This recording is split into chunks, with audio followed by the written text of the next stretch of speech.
Oh, yeah. Five-star. LSU. I said, they ain't ready for the LSU. No, they ain't ready for the LSU, huh? They ain't ready for the LSU. No, they ain't ready for the LSU. We the best in the league if you looking for talent. LSU going hard, but we beat Alabama, then we going out to Florida. Drown the Gators, everybody getting bucked when we step in the stadium. This is the LSU anthem, you know it's a hit. You don't know another rapper two-step like this. See me screaming out the window, yelling purple and gold. I'm an LSU fan, girl, you know how we roll now. Back and back it on up, hey. Back and back it on up, hey. Back and back it on up, hey. Back and back it on up, hey. Way down in the back. T.A. We live. We pumped. Because tomorrow, Zach, the powerhouse of college baseball begins its season. Yes, sir. I could not be more excited for tomorrow, Zach, 2 p.m., first pitch in the box, the newly renovated box. Yeah, that's going to be interesting to see. I'm looking forward to seeing it. Tomorrow. Very much less foul room, right? Yeah. A whole lot less foul room over there on the sides, and new stands, new bullpens. I love it. I'm excited. New players, new transfers, freshmen, an exciting lineup with returning veteran players. This is why we love LSU baseball. I'm Zach. I'm through the moon about this team. Expectations are high. I think this could be a special season. I'm pumped, man. I really am. And you know it's baseball season when Peyton McNeese shows up to the show. What's up, Peyton? Glad you're in here, dude. Baseball is back. Indeed. I'm so pumped for baseball to start tomorrow. I'm watching every pitch, every single pitch. I'm not missing one. I'm excited. So, Zach, with that being said, this show, the day before opening day, will be nothing but baseball. Got a loaded baseball show for you tonight. We're going to give you our last position group preview. We're going to talk about pitching first, kind of get a breakdown of how things may play out. Pitching roles. Obviously, LSU broke news a little early, Zach. A little bit surprised. I'm kind of surprised there. Something you don't typically see with the Jay Johnson Ball Club is announcements early like that. But you do have an announcement for a lineup for the weekend rotation. Very excited about that. There's also been some announcements about certain players that Jay Johnson has pretty much confirmed where they will start the season. And so we're going to give you a pitching preview. We're going to give you our season expectations. We're going to give you a lineup prediction for day one. I'm pretty excited about that. But Zach, also, we will have a guest that will join the show. One who follows LSU baseball very closely. Matt Musso will join us here in just a little bit on our second segment. Once we finish our pitching preview, we're going to bring Musso in. So really excited about having him in to discuss things. He's been there. He's been present. He's been at the box for the scrimmages. He brings a lot of great insight. So I'm excited about having him in here as well. So with that being said, Zach, baseball is here. We have one more position group to cover and attack here. Zach, the pitching preview. The start of this is a pretty easy conversation because the announcement has been made. Now, that doesn't mean that it will remain that way. Obviously, we can discuss that a little bit and give our thoughts on that. But Zach, off the jump, your thoughts on the announcement for the starting rotation this weekend? Yeah, I mean, throughout the last week, a little bit surprised to see. I mean, we've heard that Cade Anderson has had a really good preseason, right? We've been hearing that. So I was a little bit surprised to see that Cade Anderson was going to get the ball Friday night. I know a lot of people heading into the season kind of thought maybe that'd be Chase Shores, maybe it'd be Anthony Ianson, Jacob Myers, William Smith thrown in there as far as weekend rotation goes. But Cade Anderson has been lights out so far in the preseason and looks very dominant. We know that last year he started off looking phenomenal, struggled a little bit through SEC play, but really ended the season on a high note and has continued that success here early on in preseason. So I'm excited to see Cade start. Fully expect him to just mow through. I don't want to like get ahead of myself here, knock on wood, but fully expect him to just be really dominant tomorrow afternoon. So I'm really looking forward to seeing him pitch. And because, I think it's a positive thing too, because again, at the end of last season, going into this season, and after seeing all the players that came over from the transfer portal, I don't think there was really a lot of people that were predicting that Cade Anderson would get the ball to start on Friday night for the LSU Tigers. So really encouraging to see that the cream has risen above the crop, right? And so, yeah, Cade Anderson, Anthony Ianson are going to get Saturday. Chase Shores will be in there on Sunday. So pretty much who you expected to be in there. I think, maybe a little bit different with Cade being at the top of that, being the first guy to get the ball. Some people thought he might have cracked the weekend rotation, maybe a Sunday guy. So really encouraging. But kind of as you expected, Now, outside of that, Reagan, you've got a whole lot of arms, as that has been mentioned in plenty of podcasts, plenty of previews, YouTube. Whatever you want to name it. Anybody that's previewed LSU this year has mentioned the arm talent and the amount of arms that LSU has heading into this year. And that is going to be probably a little bit difficult for the staff to figure out, okay, how do we carve out all these roles for all these guys? Right. Because the majority of those guys that you brought in, Reagan, were starters from where they were coming from, right? Yep. You think about Zach Cohen, which I found out, Reagan, from his from the video that LSU baseball race. It's not Zach Cohen, it's Zach Cowan. Zach Cowan, yes. So I just said Zach Cohen because that's what I've been saying. Zach Cowan. Obviously, transfer from Wofford, has plenty of starting experience. Jacob Myers, you have a highly touted guy in William Schmidt that a lot of people foresee as a starter in the future. So you got guys that can come in and you can expect some long relief outings. So, those three guys are some guys that you could potentially see with long mid-relief outings. And then you've got a whole host of other guys, and I'm definitely going to miss some, but you think about Kassan Evans. We've heard a lot of good things about him coming out of the preseason practices and scrimmages. Connor Ware has been another name that a lot of people are really high on. I know we're going to have Matt here shortly. I know he's been really high on Connor Ware. Maverick Rizzi's been talked about. DJ Primo's been talked about. Jaden Newt finally seems like he's healthy and could potentially contribute.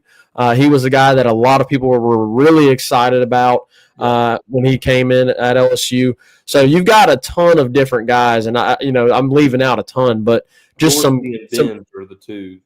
Yeah, the transfers from South Florida and Dallas Baptist. Connor Benj from Dallas and Dorsey from Chandler Dorsey from South Florida. Yeah, for sure. And I think, Chandler Dorsey, Gavin Guidry, and probably even Kassan Evans, those are guys that you could look at the back end of the bullpen that could come in and close the door, near the end of the game, 7th, 8th, 9th innings, when you really need somebody to come in and close the door. Those are another three guys that you can mention that I would foresee at the back end of that bullpen to close out some games, Reagan. But ultimately, Reagan, we can predict all of this, we can assume all of this, but really we're not going to really know until we get into the season and see what these guys are made of. I don't even know who to say this guy is going to be the first one out of the bullpen. to follow Cade Anderson. I don't know who to point to on that. Like, this guy's going to be the first guy out after Cade.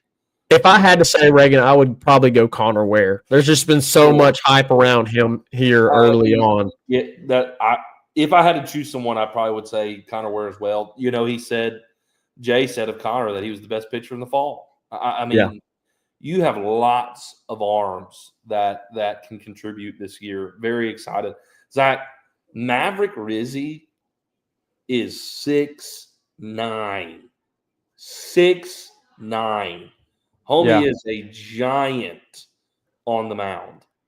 I really like that. That's going to be a very hard arm slot and towering type of figure for people to pick up coming from the mound. I mean, that excites me. I mean, he is giant on the mound. So is Kasan Evans or Kason Evans, whichever it is. Big frame. I'm talking about. They do not look like freshmen. They are impressive. Pretty excited about them.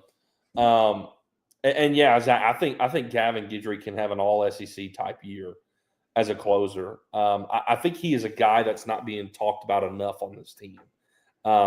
Gavin, I think, is a guy who you could give the ball to in, I mean, some of your most tense situations. I'm talking like Game 3 in College Station. The series is split on a Sunday, right? And it's a one-run game, and you got to shut the door on A&M. And you know, Lavalette is up to bat. You're giving the ball to Gavin Guidry. Like, I think he's that kind of trust into him. I'm really excited about him. All SEC, I think, type of year coming for Gavin Guidry. I mean, he's got the number 8 jersey, right? He's got to be a guy you can trust in. It's fitting. It would be fitting for him to have that kind of season his junior year. Really pumped for him. And it's just a guy I don't think who's been talked about enough. But, man, there's so many guys you can point to that I think could be contributing guys. Who's going to be your midweek starting guy? Maybe that is Connor Ware. Maybe he's your midweek guy, or you know, maybe you throw the bullpen every midweek. I don't know how that's going to play out. We'll see how those roles carve out. But you're absolutely right, Zach. I mean, guys like Connor Ware, or not Connor Ware, excuse me, Chandler Dorsey and Connor Binge, Jacob Myers, Zach Cowan starting. I mean, Zach Cowan was Friday night guy at Wofford, Friday night starter, and now he's a relief guy for LSU. I love the way that sounds. That we have a guy who was starting Friday night for a team you played in a regional last year. Like, over 100 strikeouts last season. Very excited about what Jay Johnson did pitching-wise in the portal. It's deep. You know, after Jay Johnson's first season with the LSU Tigers, things fell short in Hattiesburg. Really, we should have been in a super regional. LSU was in the winner's bracket. Southern Miss had to come and beat you twice. You had a lead in the first game.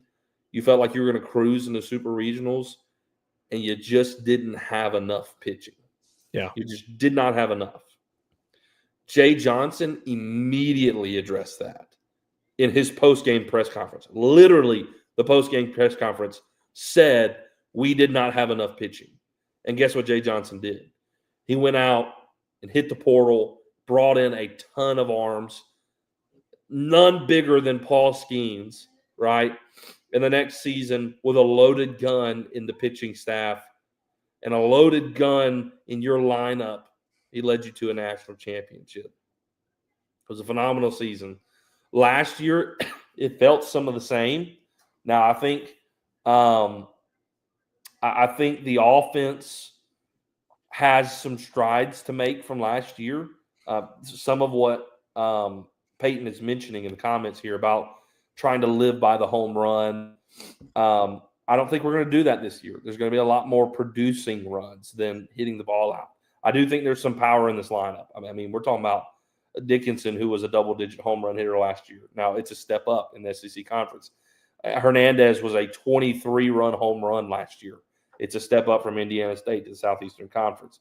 Obviously, Bear Jones is a guy who you're looking at going, maybe he hits 30. Jake Brown probably going to take a step up in the home run category as well. Maybe he gets to double digits. Milam may get to double digits. He got to 8 last year, and he really kind of turned it on late in the season. So we'll see. I think there is still going to be power, but I think there's going to be a lot more of producing runs in this kind of lineup, stealing bases with guys like Dickinson and Stanfield. But with that being said, I'm getting off track. You pair that with this pitching staff, and I'm not saying it's 2023 because it's not. You don't have Dylan Cruz and Tommy White and all those veteran players, Jordan Thompson, Paul Skeens. You don't necessarily have that. I'm not saying they can't become that, but there's some similarities to what Jay Johnson did in the offseason to go and just attack the portal where you needed things. And pitching, we needed it. We lost a lot of production last year. You literally lost your whole starting 3, right? Your starting 3 is gone now. You had to totally redo that. Yeah. So with that being said, I'm really, really excited about this pitching staff. It's been made well. What I also love is the continuity, Zach. This is Nate Yeske's second year. This is the first time of Jay Johnson's tenure here at LSU. We've had the same pitching coach in back-to-back years. Yeah. So there's continuity as well, and you really, really like that as well. So, Zach, the rotation of Anderson, Ianson,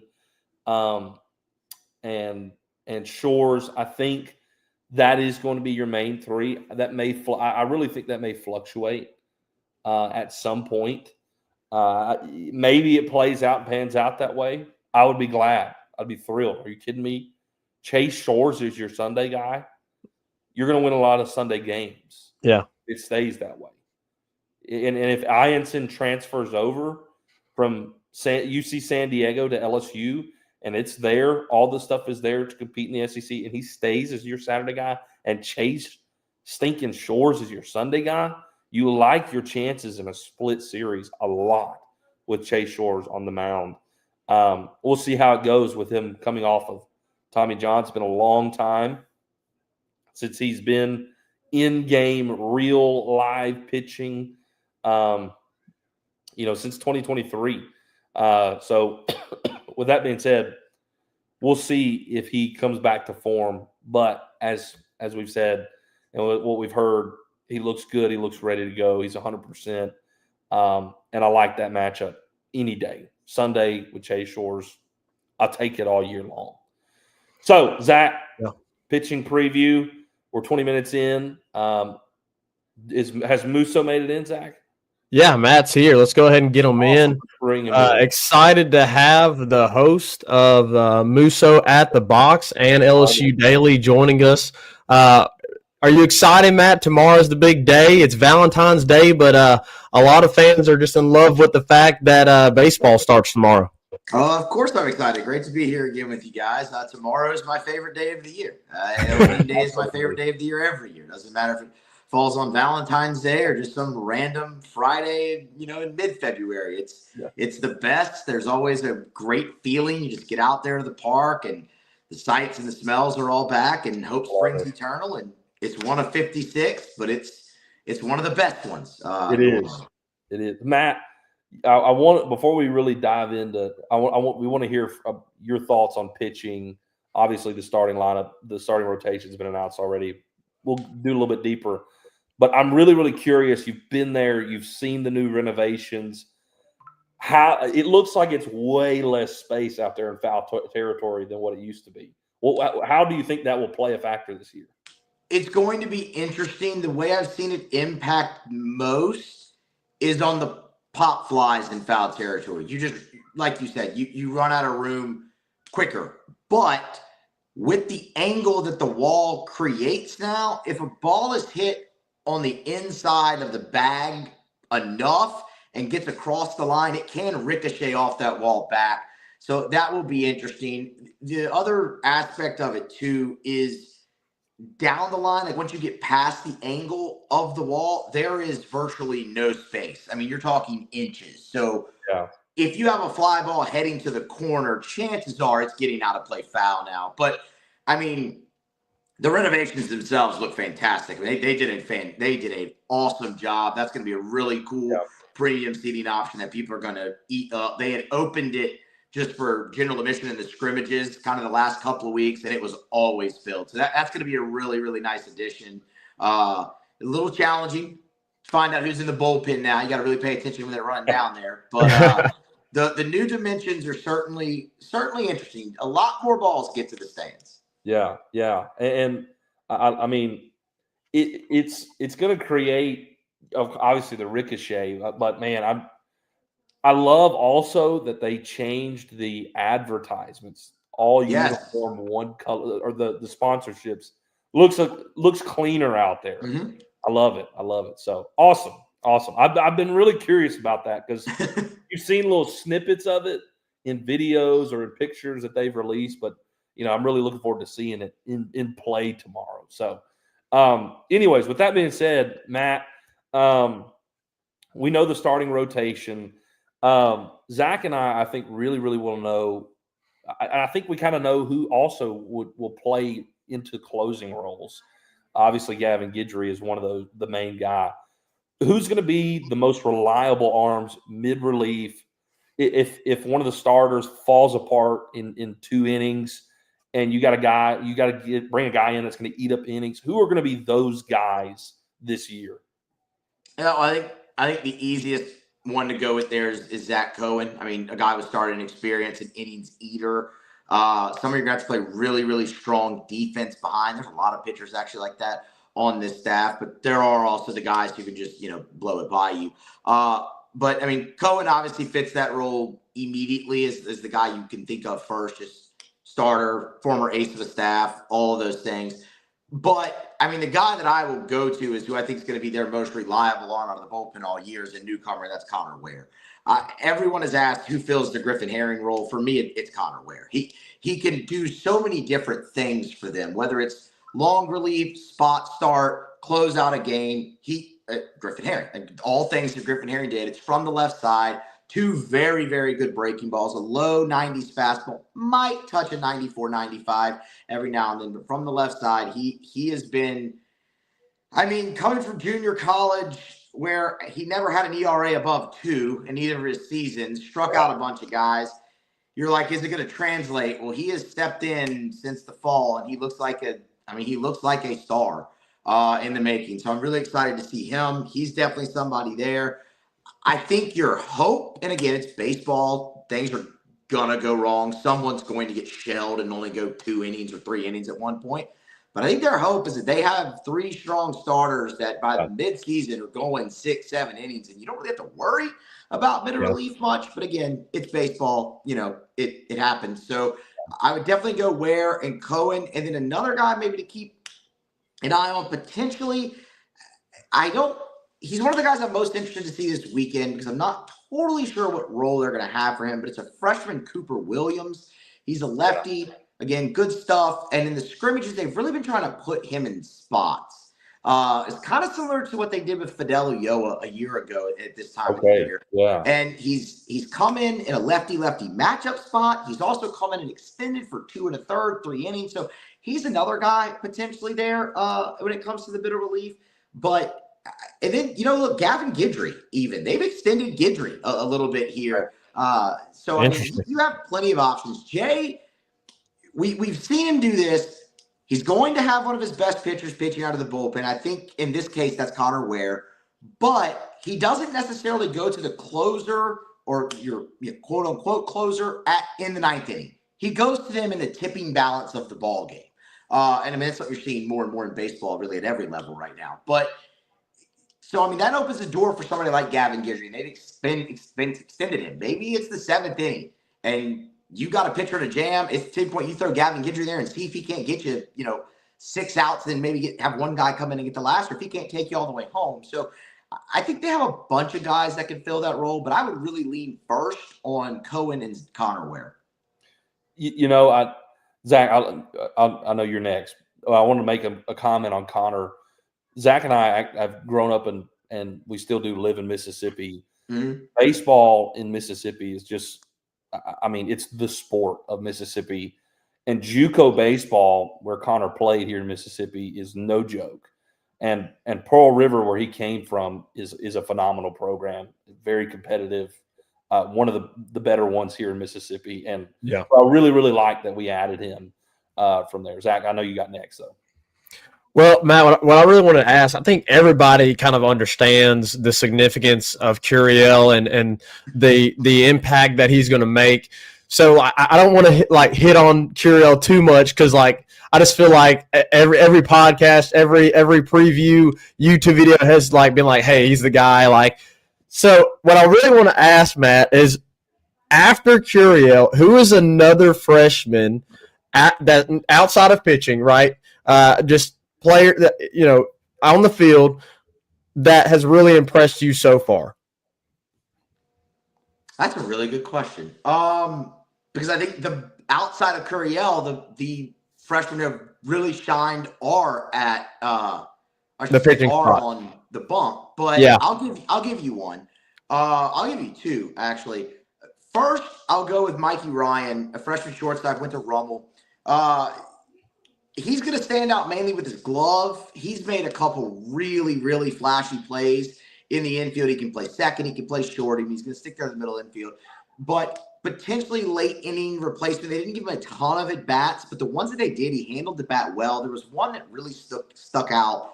There was a runner on second. Forgive me. I don't remember who it was, and my notes are on my phone, and I'm doing this on my phone. But there's a runner on second. Mikey Ryan's down in an 0-2 count at the plate. And there's a ball that gets it doesn't get all the way to the backstop, but it kind of kicks away from the catcher, so the runner moves up, makes it 1-2. Immediately, they put the bunt sign on. 2 strikes. You bunt it foul, you're out. There's no room for error. He got the bunt down, scored the run. That really stood out. He's made, like I said, great throws on the run, setting his feet. So he's somebody that really stands out from a defensive perspective. The other one I will give you is a familiar name, Pearson, but it's John Pearson. Yeah. I don't know how much he's going to factor in early, but he has impressed me specifically at third base, and not just because they have him wearing 47 and playing third base, but and not because he's a pretty big boy, but he looks pretty comfortable over there defensively. He moves really well and made a couple great plays charging the ball and things of that nature. So those are the two I would go with. But outside of Curiel, the rest of the newcomers on offense have really been transfers, and I mean they're standing out. But Mikey Ryan and John Pearson have caught my eye, at least for the rest of the freshman class. Yeah, I know Terrio's really big on Mikey Ryan. He really likes him. And then John Pearson, obviously, I know he's also gotten some look at outfield. Don't know if he'll get any run out there with as deep as you are. He's probably odd man out when you go, because I mean you can go. I know Jay said 8. If you wanted to go 9, you could throw in John Pearson there. But yeah, I appreciate you chiming in on that. I know that Curiel has been the guy to talk about as a true freshman. So, and obviously we'll talk about him throughout the show, but I appreciate you chiming in there on some other freshmen. Yeah, man, for sure. So, with that being said, season expectations is our next segment here to kind of discuss. I think we all understand season expectations are very high for this team. We're talking national seed, hosting regional, super regional, Omaha type of season expectations, and of course championship in mind. So do we meet? I guess the discussion needs to be, can this lineup, can this pitching staff put it together and meet these season expectations They're lofty. They really are. So, Matt, I'll let you give your first thoughts on that. Do you think the team, there's a lot of times LSU baseball season has a lot of expectations. It always is every year. And sometimes we may be disappointed. Last year, I would say we were. You thought it was going to be really, really good, and it disappointed you a little bit last year. Now, towards the end of the season, they really kind of figured things out. But in terms of everything as a whole, the conference, the start of the conference, it was kind of a letdown. You lost your first several series. Do you think this team will meet the lofty expectations that have been set for them? Sure, they can. Every LSU team can. This is always an interesting conversation because in any conversation I have about LSU baseball, really since the end of last season, I've always come back to, for this team, it has to come together quicker than it did a year ago. I mean, it has to, and that starts this weekend, by the way. I'm not just talking about SEC play. It starts this weekend because you left opening weekend last season with a lot of questions. Yeah, they swept through it, and the last game they put up 27 runs. That's because VMI is VMI, and they were on a pitching by that point. Yeah. You came out with a lot of questions. So it starts this weekend for it to start, coming together quicker. But sure, they can, and they have a few things in their favor. They're much more deeper. Jay feels a lot better about this team than he did a season ago, I think, which is obviously a good thing. You're more experienced as well in the lineup coming back this season. I mean, Milam, Brown, potentially Larson. I mean, those guys are all back, and they all played invaluable innings for LSU a season ago. So it's like they're sophomores, but it's like you have veterans returning right there. So, I mean, that's obviously huge. They went and got veteran transfers for the lineup as well. So I think that helps. The way I'll put it about LSU's lineup is they're going to run a version of that out on Friday. And you might see not completely, but at least a slightly different version on Saturday and so on and so forth. And it might look way different in the middle of April than it did on opening day Friday. Yeah. The point with it, they have so many options. They're so deep and they're so talented there. They don't have an excuse to not find one lineup that clicks. It will click at some point. And when it does, they're going to be deadly. It just has to happen sooner. And on the mound, the same thing. The mound is the one place that I will even entertain an argument that they are a young team. It is the one because you look at Kason Evans and William Schmidt and Maverick Rizzi and Cooper Williams. I mean, those are four freshmen who are going to play a role on this team. Yeah. And it's going to maybe take them a little bit of time to ease in. So I will hear that argument there. But you have so many arms that, again, you feel like something has to click there. Yeah. And then when you look at the schedule, boys, the schedule sets up perfect, I think, for them for a national team. You get your three toughest series. Well, your four toughest are A&M. You have to travel there. But you get Mississippi State, Arkansas, Tennessee, all at home. You do not face Florida. You do not face Vandy. You do not face Georgia, who was a top 8 last year. You don't face any of those teams. Your road series outside of A&M are all gettable. At Texas, at Oklahoma, at South Carolina, and I'm missing one at Auburn, who was the worst team in the league last year. Yeah. You go 3-1 or 4-1 in those series, you're going to be a top 8 because you're going to win enough at home. Even if you go 2-1 in the series against Tennessee, Arkansas, and State at home, you're looking at least 19 wins in the conference. So, they can meet the expectations. And then once you get in, draw and all those things. But, hey, if the postseason goes through the box, I like their chances to get to Omaha. Yeah, that's true. Well, Matt, I know you mentioned the scheduling and obviously went in depth on a couple of podcasts ago on Musso at the Box about that. Realistically, I mean, I've thought about this a little bit, and I've kind of landed at 20-10 when you look at the conference schedule. Obviously, they're going to have a lot of different non-conference games where they can kind of – which I would love to hear your take on this, Matt. Jay mentioned the other day that he doesn't tinker with the lineup. Me and Reagan, we kind of chuckled a little bit at that. He says that he puts out the lineup that's going to win that day. I get that. I understand that maybe a little bit of that is coach speak, but from my point of view, you're going to be tinkering with the lineup, throughout the non-conference, as you mentioned, finding out with all this talent, what's your best lineup. And then obviously once they get to conference play, they should, for the most part, have that settled. Last year was a little bit different. It took a little bit longer for them to settle down on a really consistent lineup. But I would imagine by this year, by conference time, they should be more settled on a lineup. Realistically, I'm thinking 20-10 is a very, very possible outcome for this team in the conference. So is that kind of an area you're looking at, or what kind of win-losses are you looking at in the conference that you feel pretty confident on? I always normally settle in around 19-11, just because. You're going to win one that maybe you shouldn't, and you're going to lose one that maybe you shouldn't. The ball's going to bounce a different way. That being said, what did they go in 2023? I don't even remember. Were they 21-9, or they might have been. I'll look at it while you're 21-9. In 17, they went 21-9. The last time they won the league, they went 21-9. I know that, but they had a game in 23. Did they have a game? They had a game canceled. They went 19. The South Carolina game. Stupid South Carolina rain delay crap.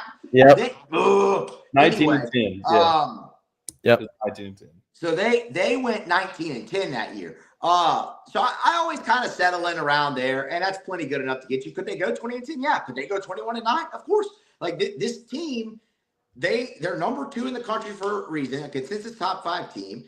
Absolutely. And like I said, the schedule, I like the way it sets up. You have the one really tough stretch at the end where you go to A&M, come home and face Tennessee, and then face Arkansas at home. But again, of that stretch, you get 2 out of those 3 at home. And that's just, and if you're meeting expectations, there's going to be, 11, 12,000 people in the box for those games. It's going to be rocking. Yeah. So in lieu of season expectations, Matt, and I am kind of drawing back on pitching a little bit here because this is our pitching preview episode. Chase Shores, I was just telling Zach before you came on, you feel really, really, really good about Sundays with Chase Shores on the bump against most matchups. I got to be honest, I haven't, and maybe this is a good thing, but I haven't heard or seen or read much about what Anthony Ianson has been doing on the mound. Lofty kind of, number 1 pitcher in the portal kind of a guy. And is he kind of, it was kind of like with Paul Skeens. Now, I'm not saying he's Paul Skeens by no means, okay? But I felt like before the 2023 season, I wasn't hearing much about Paul Skeens because maybe he was just doing what everybody expected him to do. Is that true of Anthony Ianson? Is he doing what's expected of him? I think he definitely is. Full disclosure, I have not seen Anthony Ianson yet. So Saturday will be the first time that I get eyes on him. It just never worked out on the day that I was able to get out there that he pitched. But yeah, he had a sub-3 ERA in the fall. I believe he was 3rd on the team in the fall in ERA. So for sure, he's definitely met expectations there. He pitched really, really well so far in the spring, just based off reports and things you hear. He's a scout's dream. The guy's 6'2", 190 or so from the right side. Maybe not 190. I shortchanged him. He's like 205 from the right side. 95-mile-an-hour heater, 4-pitch mix. The question is, translate. And that's going to be the question for really any transfer you talk about, because Dickinson. This was the first time that Jay Johnson didn't go into Power 4, at least this time now, and get the transfers. You went to UC San Diego and got Anthony Ianson. You went to Mount St. Mary's and got Devin Sharon, although he tore his ACL. You went to UCF and got Chandler Dorsey. You went to Utah Valley and got Danny Dickinson. So translation, how it all moves into the SEC is going to be interesting. So I think a guy like Anthony Ianson will absolutely flash here through the pre-conference because you're playing Purdue, Fort Wayne, and Omaha, and North Alabama, or whatever. So those guys on those teams, no disrespect, they play hard and they love the game and all of that, and you wish them luck.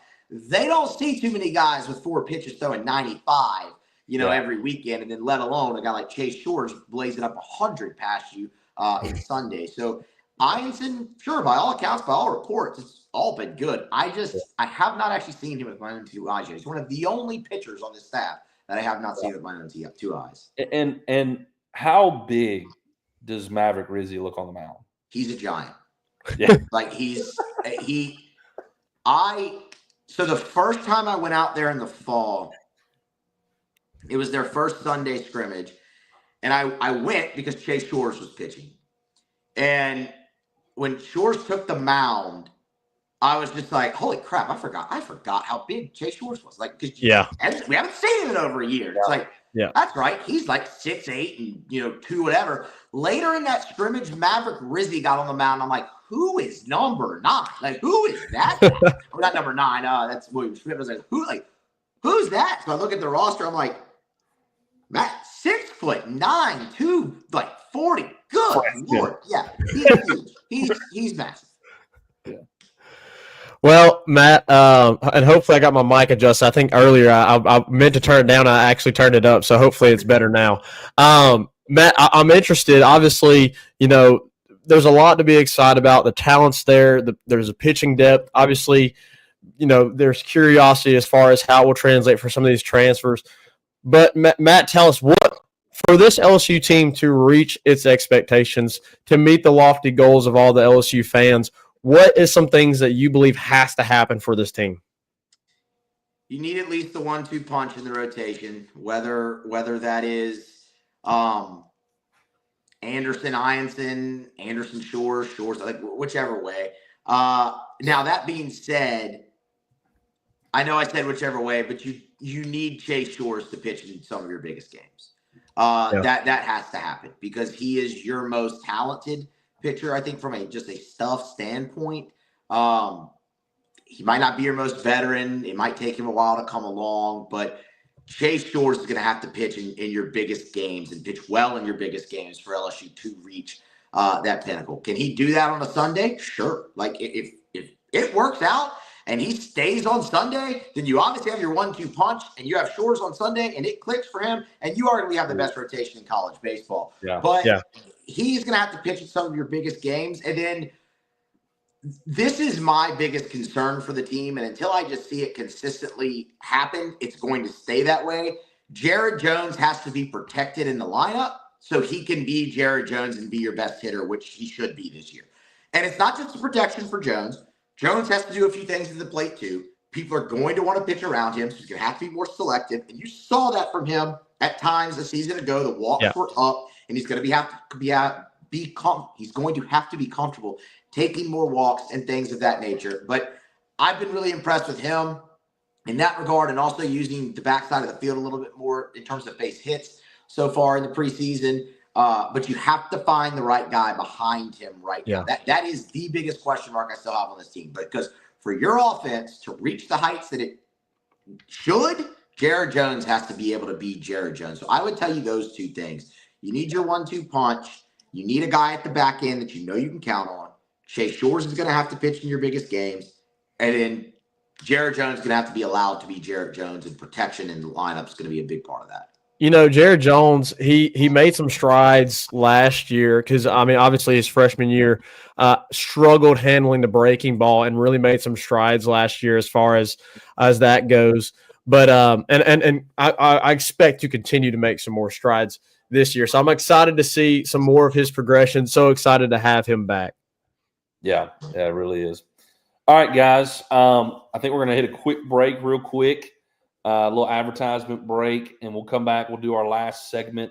We'll give our lineup predictions. And I do have some questions. I know we discussed a lot about this particular position. Is outside of right field, it's the biggest question mark, I think.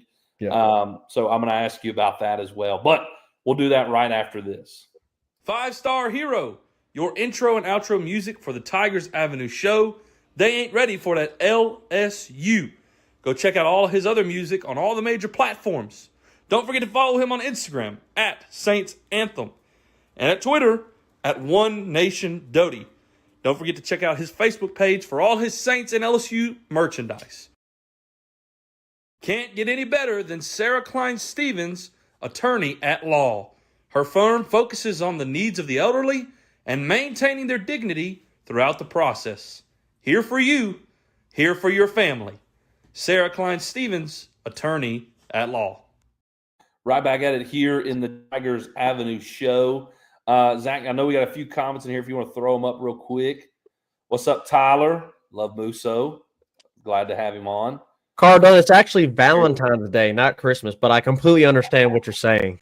It feels like Christmas morning. It does. Yeah, it does. It does. I love it. Appreciate all you guys interacting in the comments there. As always, there's always excitement the day before game day, right? I think the best way to kind of knock this out, or we'll get all over the place, is I think we need to just hit our lineups. What is our prediction for day one? And then we'll start kind of spitballing some questions and our thoughts on how things may change or whatever. Zach, why don't you start us off? What is your 1 through 9 lineup for tomorrow? Yeah, and I'm curious to hear Musso, because I listened to your podcast today, Musso, and one of the spots that you had, I was like, oh, okay, that is interesting. So I'll get there. We'll get there in a sec. So similar to Musso, I had Stanfield leading off. I think that's a really good spot for him. I got Milan at second. Matt. Jones at third. Brown at the cleanup spot. Hernandez at fifth. Pearson or Larson at sixth. Dickinson at seventh. Braswell at eighth. And Curiel at ninth. I think, having Curiel at ninth, I think would be phenomenal. Be able to turn over the lineup. He's been so phenomenal in the preseason. So that's what I got. And the big question, then I guess I could go into Matt's lineup here, because I know he discussed it in his podcast today. Matt, why do you got Milam in the bottom third? Okay, so this is actually why that happened. I was sitting down and just scribbling out a lineup, and I was alternating righty-lefty because Jay loves to alternate righty-lefty, and they have the luxury to do that this year again. Yeah, for sure. Is another thing I think is going to very much help this lineup. And I got to number 7 and realized I hadn't put Stephen Milam in the lineup yet, but I needed a righty at 7, so he ended up at 8. That's really, honest to God, how that happened. Stephen Milam is not going to hit 8 in this lineup. Jay is going to have him higher. In the scrimmages, he's slotted anywhere in the top 4. I had to give you a hard time on that. I know you mentioned in your podcast that he was probably going to hit higher, but I wanted to give you a hard time on that. I got there. I'm like, oh crap, I don't have Monster in there yet. Well, he's left out. We're going to go. There's going to be a righty on the mound, so he's going to hit left. We'll put him at 8. So, there you go. Matt, I know you've given it on yours, but for the sake of the segment, what is, for those listening, what is your 1 through 9 for tomorrow? I had Stanfield, Curiel, Jones, Brown, Hernandez. Who did I have at 6? Oh, Larson. I had Larson DH at 6. Dickinson, Milam, Braswell. So Stanfield, Curiel, Jones, Brown, Hernandez, Larson, Dickinson, Milam, and Braswell. So you got Larson starting over Pearson. I do. I don't feel super confident about it. I mean, I can very well see Jay given the what I say, Reagan? He loves and trusts, and he should, and the veteran who's played 160 games, the start at DH, and I'd be perfectly okay with that. It's a left-handed bat either way. It's a guy, I'm just Ashton Larson at 298 as a freshman, who was your leading hitter in conference play the majority of the year, and he's had a really, really good lead up. Now, that being said, Josh Pearson has hit the cover off the ball the last week and a half. So it's interchangeable. I mean, for what's worth, I could also see Dickinson leading off instead of Stanfield. So I think both of those guys give you a lot of the same tools at the leadoff spot. Dickinson a little bit more power, although I do want to see how that translates, not just with the uptick in pitching, but also the change in altitude.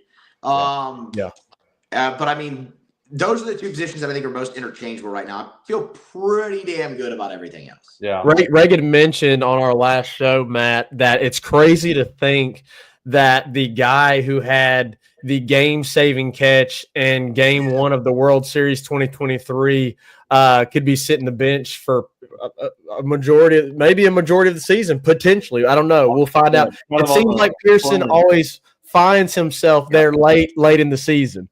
He does.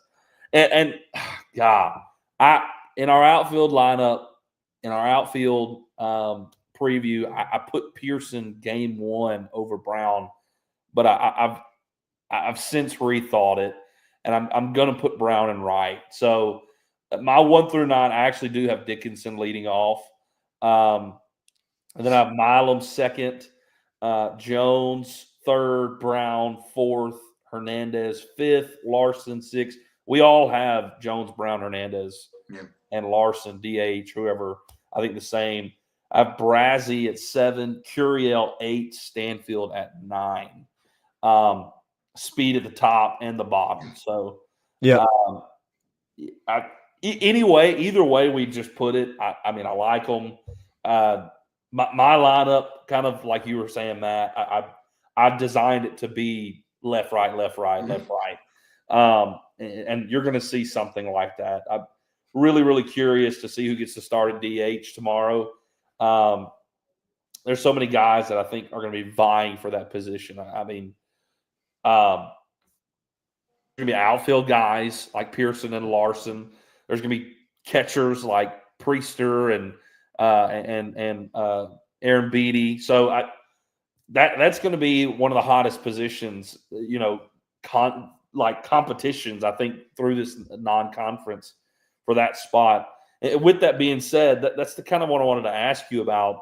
Musso is the catcher position. I mean, that's the other one. It's right field and catcher that are just the biggest up for grabs spots, more so catcher, I think, than right field.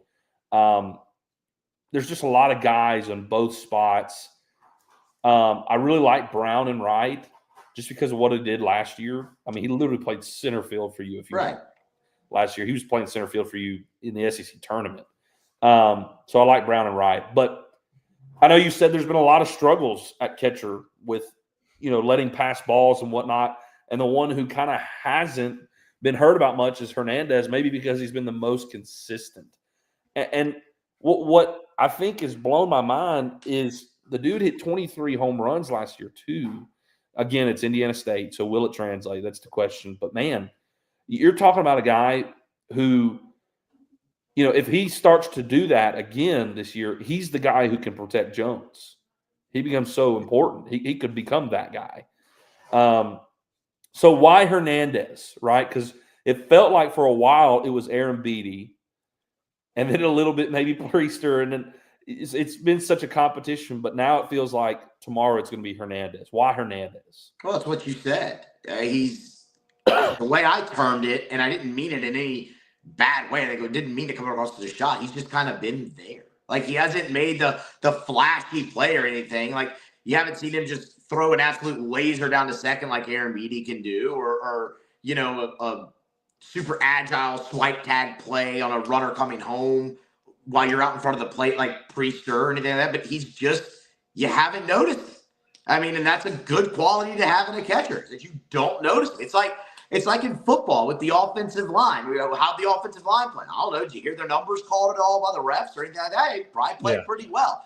You want those guys to kind of be invisible in a sense. And Hernandez, and again, that sounds like a really mean thing to say like a shot. It's not. Like, he's just he's been steady Eddie. And the more and more you saw that, and the outs, like, at the plate have even been productive. I mean, he's advancing runners. He's moving the offense. He's driving guys in without the benefit of a hit.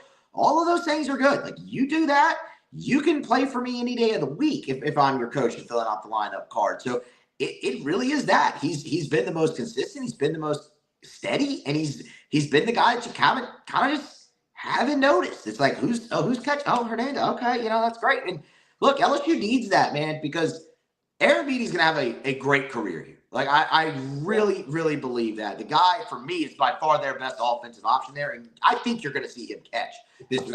I think you're going to see all three of them catch at some point this week. I don't know if it's going to be in a start for all three of them, but you're going to get a look at all three of them. But because I do think they still are a little undecided there for long term. And I think if they had it their way, it would end up being Aaron Beatty at some point this year, just for the upside and whatnot.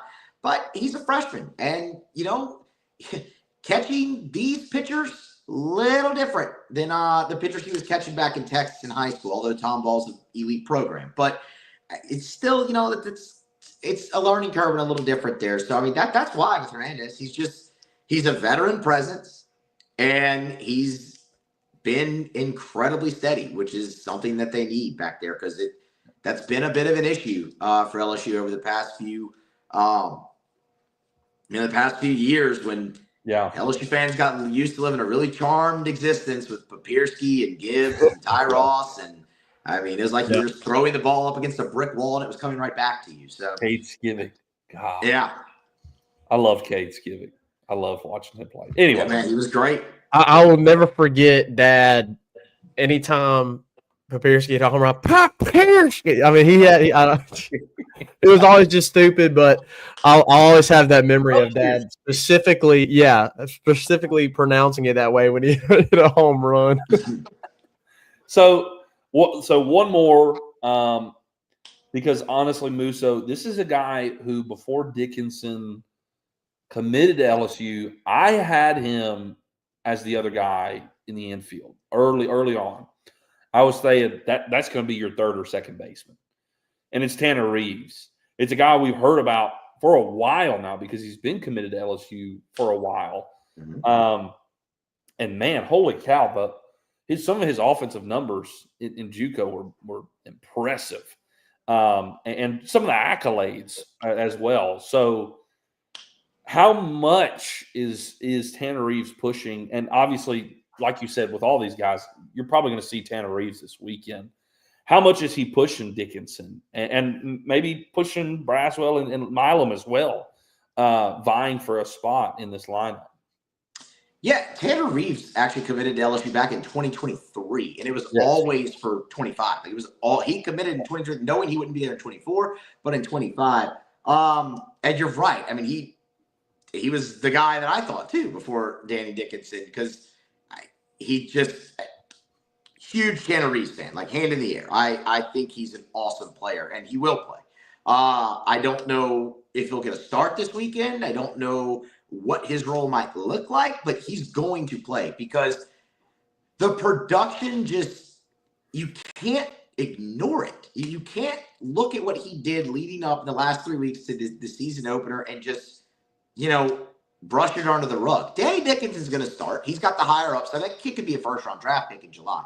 He's going to start, and he should.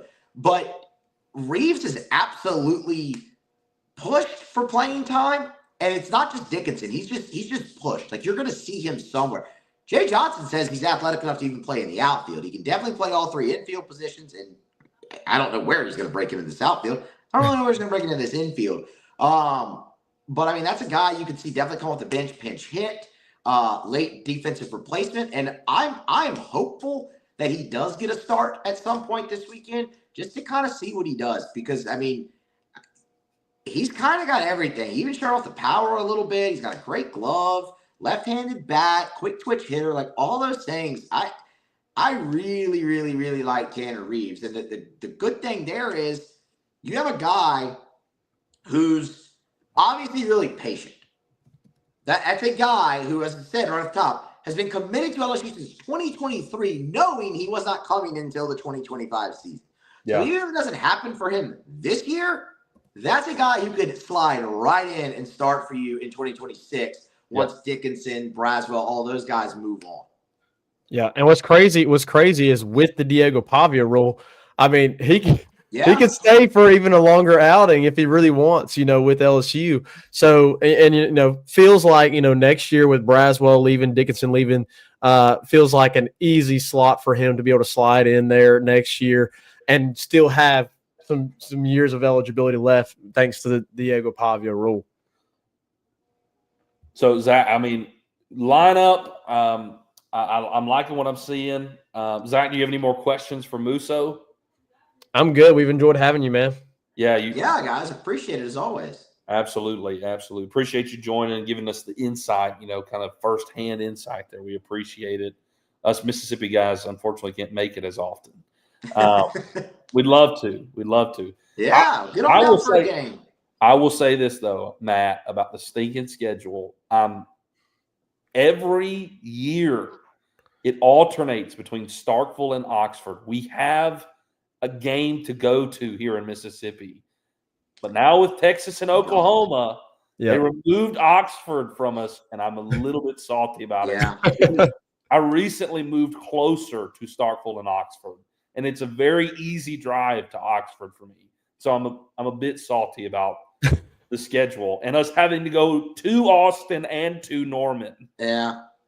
Anyway. I actually, when I really sat down the other day to do the schedule show, that's the first time I realized that Ole Miss wasn't on the schedule, because it's just programmed into your brain with the SEC West and everything. Oh, you're gonna play Ole Miss, you're gonna play Auburn, you're gonna play Bama, and it's like, man, Ole Miss is the one that rotated off. Yeah, the Austin and Norman thing's interesting. I don't know, man. I get it. LSU's the draw. That's the fans are going to travel. It's going to be a big ticket weekend for those guys as they're welcoming for sure the year. As long as LSU goes there and wins both series, I don't think there'll be too much to complain about. That's true. Yeah, I do love beating Ole Miss, though. Beating Ole Miss it's a lot of fun. in any sport is kind of a highlight of the year for us around here. For sure. They don't like it very much. No. I mean, we grew up kind of the odd people out here as North Mississippi LSU fans. Now, South Mississippi, we fit right in. I mean, there's 20 LSU fans, South Mississippi. Yeah.